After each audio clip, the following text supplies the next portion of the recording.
बहुत समय पहले की बात है। सूर्यगढ़ नाम का एक सुंदर गांव था। उस गांव में रमेश नाम का एक मेहनती किसान रहा करता था। वो अपनी बेटी और पत्नी के साथ एक साधारण जीवन जीने में विश्वास रखता था। रमेश बहुत ही भोला था। गांव के चालाक लोग अक्सर उसे मूर्ख बनाकर उससे अपना मतलब निकाल लिया करते थे। एक दिन सेठ ने जब रमेश के खेत की लहलहाती हुई फसलें देखी, तब रमेश के पास गया। अरे रमेश, इस बार तुम्हारे खेत में इतनी कम फसल हुई है। एक तो तुम गरीब किसान हो, ऊपर से इतनी कम फसल में तुम्हारा गुजारा कैसे होगा भाई? मुझे तो तुम्हारी बहुत चिंता हो रही है। सेठ जी, इस बार तो मैं बड़ी मेहनत की है, पर आपको मेरी फसल पता नहीं कम क्यों लग रही है। अगर आप कह रहे हैं कि मेरी फसलें अच्छी नहीं है, तो आप ही कोई उपाय बताइए कि मेरी गरीबी भी दूर हो जाए। देखो, वैसे तो मैं तुम्हें कोई सलाह नहीं देना चाहता, लेकिन फिर भी अगर तुम ज्यादा धन कमाना चाहते हो तो मेरे पास एक रास्ता है भाई। मैं तुम्हें इस खेत के बदले में अपना खेत दे देता हूँ। कुछ समय तक तुम मेरे खेत पर काम करना, जब कुछ धन कमा लेना तब हम वापस अदला बदली कर लेंगे।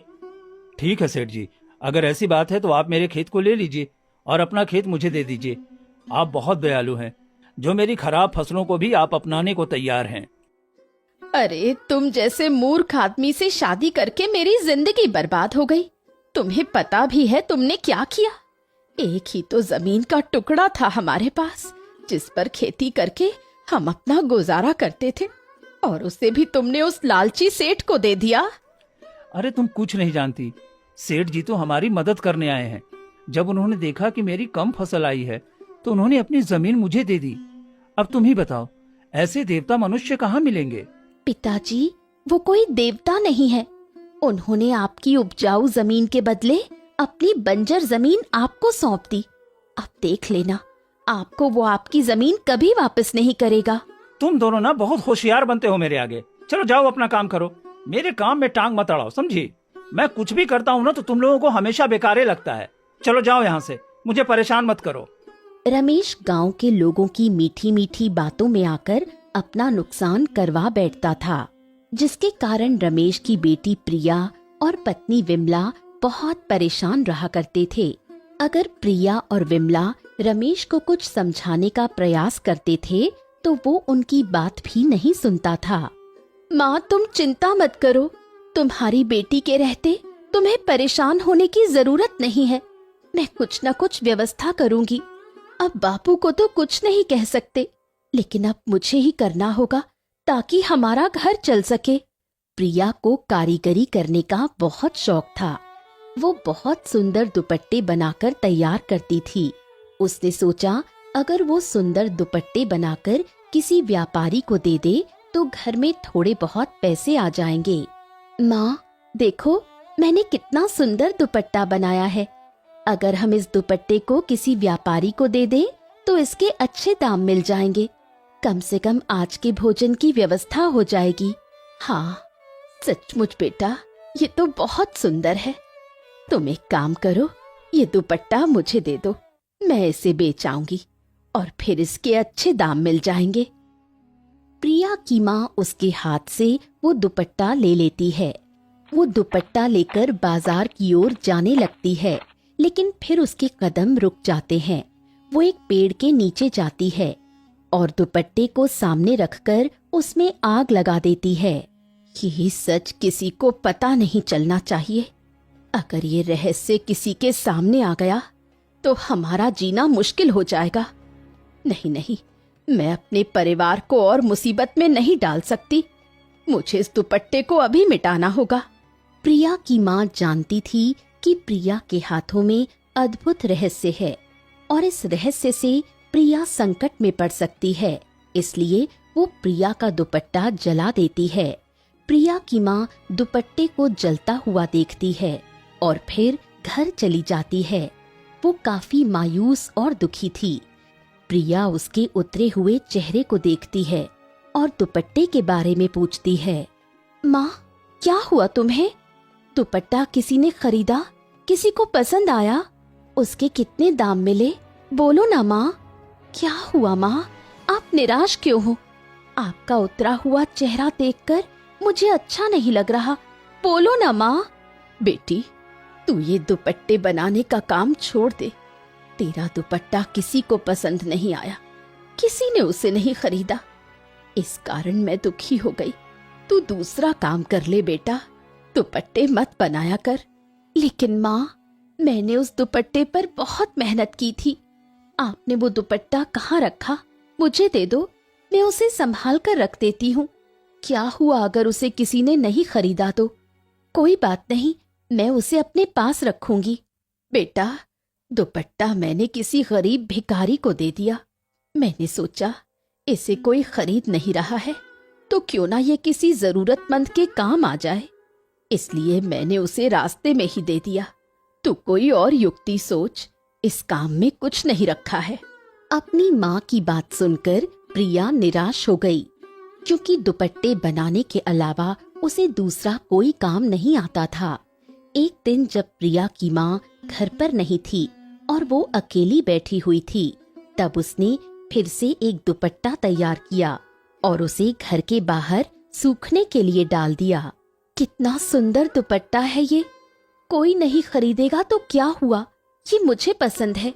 मैं ही इसे इस्तेमाल कर लूंगी या फिर माँ को दे दूंगी, कम से कम हम दोनों के काम आएगा। प्रिया घर के अंदर चली गई। बाहर दुपट्टा सूख रहा था। प्रिया घर के कामों में व्यस्त हो गई, इसलिए दुपट्टे को वापस घर में रखना भूल गई। इसी रास्ते से व्यापारी संतराम गुजर रहा था। जब उसकी नजर प्रिया के बनाए हुए दुपट्टे पर पड़ी, तब उसका मन आश्चर्य से भर गया। इतना सुंदर है ये। मैं इतने समय से कपड़ों का व्यापार कर रहा हूँ, लेकिन ऐसी कलाकारी मैंने आज तक नहीं देखी। ऐसी सुंदर चीज तो मेरे पास होनी चाहिए। एक काम करता हूँ, छुप कर देखता हूँ कि आखिर इस दुपट्टे को किसने बनाया है। व्यापारी प्रिया के घर के बाहर छुप गया और इंतजार करने लगा कि कोई घर से बाहर आए, ताकि वो उस कलाकार के बारे में जान सके जिसने ये नायाब दुपट्टा तैयार किया है। थोड़ी देर बाद जब प्रिया को ध्यान आया कि उसने घर के बाहर दुपट्टा सूखने के लिए डाला है, तो वो घर से बाहर दुपट्टा लेने के लिए आई। अच्छा, तो ये है वो कलाकार जिसके हाथों में जादू है, जिसने इतना सुंदर दुपट्टा तैयार किया है कि ये दोबारा नहीं तैयार किया जा सकता। मैं ये काम करता हूँ, इसको मुंह मांगी कीमत देकर इसे खरीद लेता हूँ। व्यापारी प्रिया के पास पहुंचा और उससे उसकी कला के बारे में पूछने लगा। अद्भुत! देखो, मैं कपड़ों का व्यापारी हूँ, लेकिन ऐसी कला मैंने आज तक नहीं देखी। क्या इसे तुमने बनाया है? तुमने ये कला कहाँ से सीखी है? मैंने इस दुपट्टे को स्वयं अपने हाथों से बनाया है। क्या सचमुच आप मेरी कला की इतनी प्रशंसा कर रहे हैं? क्या ये दुपट्टा आपको पसंद आया? हाँ, ये बहुत सुंदर है। मैं इसे खरीदना चाहता हूँ। बताओ, इसकी कीमत क्या है? मैं तुम्हें मुंह मांगी कीमत देने को तैयार हूँ। तुम बस दुपट्टा मुझे दे दो। व्यापारी प्रिया को बहुत सारा धन देता है और बदले में उससे वो दुपट्टा खरीद लेता है। प्रिया पैसे पाकर बहुत खुश होती है। उधर व्यापारी आगे बढ़ने लगता है। रास्ते में अंधेरा होने के कारण वो तेजी से चल रहा था। तभी दो डाकू व्यापारी के पास आते हैं। अरे व्यापारी, कहाँ भागा जा रहा है? तेरे पास तो बहुत धन दिखाई देता है। सारा धन हमें दे दे, नहीं तो हम तुझे यही मार देंगे। चुपचाप सारे पैसे निकाल। नहीं नहीं, तुम लोग मुझे जितना धनवान समझ रहे हो, मैं उतना धनवान नहीं हूँ। मैं तो साधारण कपड़ों का व्यापारी हूँ। मेरे पास तो कुछ भी नहीं है। मैं सच कह रहा हूँ। व्यापारी अपने आप को बचाने का प्रयास करता है, लेकिन तभी दूसरा डाकू उसके हाथ से पोटली छीन लेता है और व्यापारी को धक्का दे देता है। दोनों डाकू व्यापारी को लूटकर वहाँ से भाग जाते हैं। हाय हाय, ये क्या हो गया? अब तो मेरे पास कुछ भी नहीं बचा। अब मैं घर कैसे जाऊंगा? मेरे इतने दिनों की मेहनत वो डाकू लूट कर ले गए। कुछ समझ में नहीं आ रहा, क्या करूं? यहाँ से नहीं, यहाँ से न पीछे जा सकता हूँ न आगे बढ़ सकता हूँ। तभी व्यापारी की नजर प्रिया के बनाए हुए दुपट्टे पर पड़ी। डाकुओं ने दुपट्टे को बेकार समझकर वहीं पर फेंक दिया। व्यापारी ने वो दुपट्टा उठा लिया। उसने सोचा अगर कोई रास्ता नहीं निकला तो वो दुपट्टे को बेच देगा। व्यापारी निराश होकर आगे बढ़ने लगा। चलते चलते वो एक नगर में पहुंचा। उसके पास खाने को कुछ भी नहीं था। भूख तो बहुत तेज लगी है, खाने को भी कुछ नहीं है। एक काम करता हूँ, इस दुपट्टे को नगर के राजा के पास लेकर जाता हूँ। हो सकता है उन्हें ये पसंद आ जाए और वो बदले में मुझे कुछ पैसे दे दें। व्यापारी नगर के राजा के दरबार पहुंचा, जहां घमंडी राजा अपने सिंहासन पर बैठा हुआ था और रानी भी उस दरबार में मौजूद थी। कहो व्यापारी, तुम यहाँ क्या करने आए हो? दरबार ने हमें बताया है कि तुम्हारे पास कोई नायाब चीज है जिसे तुम हमें दिखाना चाहते हो। बताओ, कहाँ है वो सामान? ऐसी कौन सी चीज है जिसके लिए तुम इतने उत्सुक हो? महाराज, आप भी इस उपहार को देखेंगे तो जरूर बहुत खुश होंगे, क्योंकि ये एक अद्भुत कला है और इसे मैं बड़ी मुश्किल से आपके लिए लेकर आया हूँ। आप भी देखिए महारानी, ये आपको बहुत पसंद आएगा। व्यापारी राजा के सामने दुपट्टे का प्रदर्शन करता है। राजा सचमुच दुपट्टे को देखकर चौंक जाते हैं, क्योंकि ऐसी कला उन्होंने अपने जीवन में कभी नहीं देखी थी। सचमुच सचमुच ये तो बहुत ही अद्भुत और सुंदर है। इसे तुम कहाँ से लेकर आए? आप क्या कहती हैं महारानी? क्या हमें इसे खरीद लेना चाहिए? यह सचमुच बहुत अद्भुत लग रहा है। हाँ महाराज, ऐसी कला को हमें किसी और के पास नहीं जाने देना चाहिए। जरा सोचिए, ऐसा दुपट्टा अगर हमारे पास होगा तो नगर में और दूसरे राज्यों में हमारी कितनी शान होगी।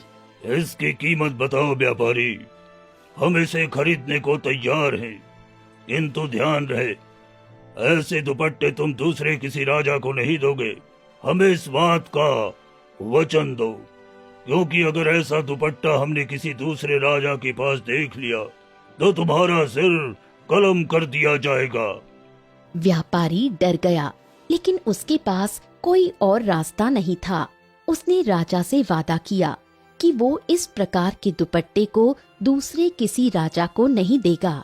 राजा ने व्यापारी को धन दे दिया और व्यापारी जल्दी से वो नगर छोड़कर चला गया। उधर राजा और रानी दुपट्टे को देखकर खुश थे।